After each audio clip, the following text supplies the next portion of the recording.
J'ai réaménagé le SCADIS pour la peinture de figurines. Je vous montre ça d'un peu plus près. Donc on commence avec ce support de pot de peinture Citadel.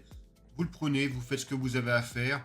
Vous utilisez votre peinture, vous le remettez à sa place en 2-2. Pas besoin de trimballer 36 pots. J'ai fait la même chose aussi pour les peintures Valero.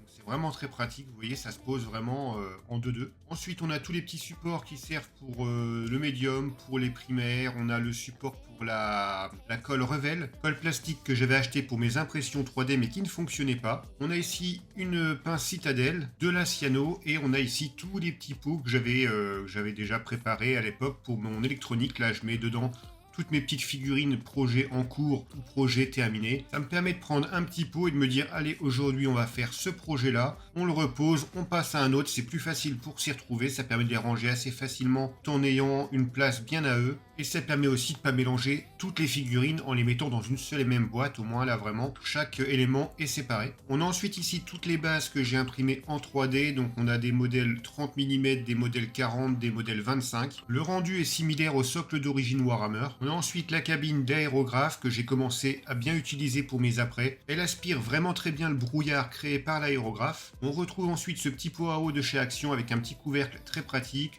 La petite palette humide de chez Green Stuff qui est très pratique, super utile. En pinceau, on retrouve des Léonard pour le brossage et des Léonard plus pour le détail. On a du 4, du 0, 3-0, du 2-0, du 5-0. Les pinceaux de base fournis dans le kit de chez Citadel qui sont vraiment pas top. Et celui que j'utilise le plus, le Green Stuff en 0. J'utilise quasiment que celui-là maintenant. C'est plus une question de ressenti, je suis plus à l'aise avec celui-ci. On va retrouver également différentes tailles de petites limes avec différentes formes. On retrouve aussi les petits cutters de précision de chez Action. Donc là, il y a deux formes différentes aussi. Et un petit ébavureur. On retrouve également deux pinceaux en silicone qui est pratique pour étaler un peu de résine UV. Et pour terminer, on a cette gamme de pinceaux de chez Shein ou Temu, je ne sais plus, donc qui est pour le nail art. Je les ai pas encore utilisés, à voir. Les lunettes loupe, très pratiques mais pas agréables à porter. Un aérographe Fengda que j'avais acheté 20 ou 25 € sur Amazon qui fonctionne très bien en tout cas actuellement pour mes apprêts. Il est alimenté par ce compresseur de 50 litres. C'est celui de l'atelier mais je l'utilise que pour les apprêts, donc pour l'instant ça me convient. J'ai aussi ces petits aimants miniatures que je vais devoir tester pour faire toutes les petites parties, par exemple du Titus,